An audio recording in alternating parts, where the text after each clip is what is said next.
J'accueille maintenant notre invité du jour, François-Régis Valette, président du SICOVAL. Bonsoir. Bonsoir. Cette communauté d'agglomération englobe 36 communes du sud-est toulousain. Le SICOVAL est peut-être mal connu des Toulousains. Est-ce que vous pouvez nous expliquer son rôle ?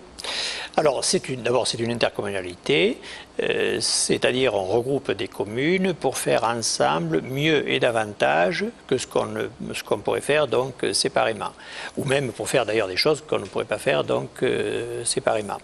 Alors, dans quel domaine? Eh bien, là, c'est tout ce qui concerne ce qu'on appelle l'aménagement du territoire, c'est le déploiement économique avec la création de parts d'activité pour accueillir les entreprises, les pépinières d'entreprises pour permettre la création de nouvelles entreprises et leur développement, mais c'est également aussi l'habitat, c'est également un certain nombre de services donc aux habitants, comme par exemple la distribution de l'eau potable, l'assainissement, la collecte donc, et le traitement des déchets, c'est un certain nombre de services mutualisés pour les communes, comme en ce qui concerne les voiries, pour la mutualisation des travaux sur les voiries communales, comme un service d'urbanisme, d'instruction des permis de construire, comme une base de données territoriale, etc., etc., etc.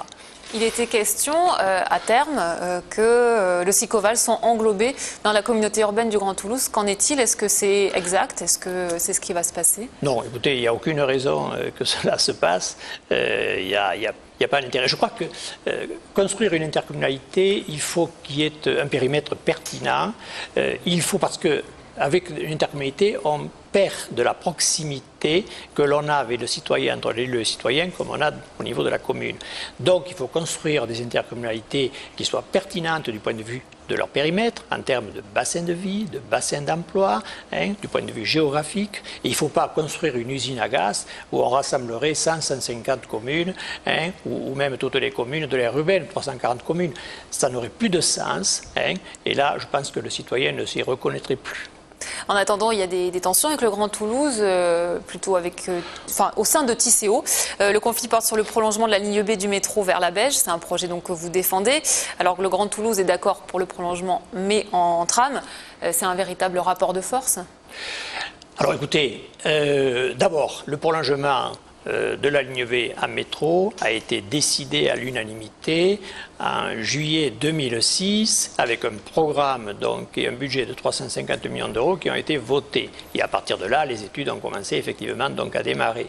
Elles sont arrêtées depuis maintenant 15 mois de par la volonté du Grand Toulouse.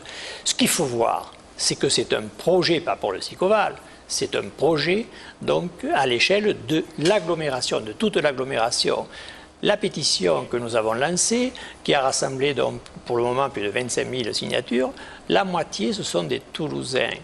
Vous avez sur l'Inopole de la Beige ou le Parc du Canal plus de 20 000 emplois, dont plus de la moitié sont occupés par des Toulousains, qui sont les premiers concernés effectivement par le fait de pouvoir disposer d'un moyen de transport donc, efficace pour pouvoir effectivement aller de leur domicile à leur lieu de travail et inversement. Pour le Grand Toulouse, le choix du tramway, ça diviserait le coût par 4 par rapport au métro. Non. C'est un argument, ça? Ces chiffres sont complètement fantaisistes. Complètement fantaisistes. C'est la raison pour laquelle nous avons travaillé avec les techniciens de Tisséo SMTC et de la SMAT depuis le mois de juillet pour justement se mettre bien d'accord donc, sur des chiffres. Je peux vous dire que quand on aura achevé ce travail, le rapport il ne sera pas de 1 à 4 comme certains l'affirment d'une manière totalement erronée, mais ce rapport sera plutôt donc de 1 à 2, je dis bien de 1 à 2, n'est-ce pas?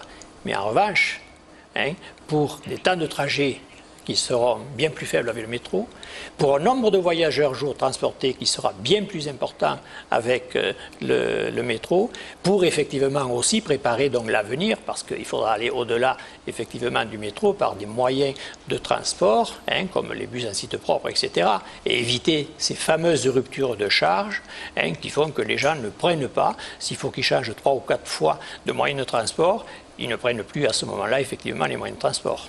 Alors, dernier point d'actualité, c'est la réforme de la taxe professionnelle qui est en pleine discussion au Parlement, un texte qui fait polémique. Vous craignez, avec ce texte-là, de perdre une bonne partie de vos ressources? Mais oui, d'abord, écoutez, c'est pas moi qui le dis, je pense que même au sein de la majorité présidentielle, des personnes donc, de premier plan disent qu'il fallait commencer par faire la réforme des institutions des institutions, n'est-ce pas, pour savoir ce que chacune ferait et leur apporter en fonction effectivement des compétences et ce qu'elles auraient à faire, les moyens correspondants. C'est la première chose à faire. Et la taxe professionnelle, ça devrait venir dans un deuxième temps. Surtout que l'État ne peut pas nous demander, à la fois ne peut pas nous supprimer des ressources et nous demander de contribuer au financement d'opérations qui relèvent intégralement de lui, comme la ligne grande vitesse pour le TGV à Toulouse, comme le plan Toulouse Campus, comme les pôles de compétitivité, etc. Voilà.